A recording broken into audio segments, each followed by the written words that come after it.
জোসি জ্বালায় ফারদিন মারবেন না।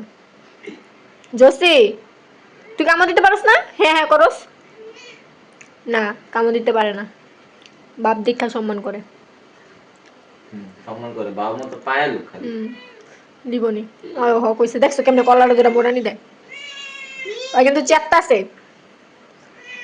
মাইরো না ফারদিন, আয় আয় কেমনে হা করে রয়েছে, দিব না সুযোগ পেলে কামড়টা। এই এই ওই কালি উঠছে বেচারা রেল লেগে কিছু কইতে পারতেছে না। আচ্ছা একটু চুলকায় রেখ শান্তি মতো সারো, বিরক্ত করো না। আমি চুলকাই দিই উমা গো। ফারদিন কামড় কিন্তু দিয়া দিলে ওই শীতকালের দিনে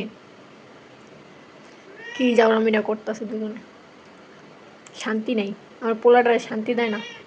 এই তো একদম ঠিক আছে, ঠিক আছে আবার ওরে মারে, দেখছেন কি করে, এবার একদম চেত উঠছে, এবার দিব একদম দেখিস, তুই আরে জ্বালাইছিস না এতক্ষণ, এখন দিস দিব না। এই শয়তানটা বাইরে আমার ঘরেতে বাইরে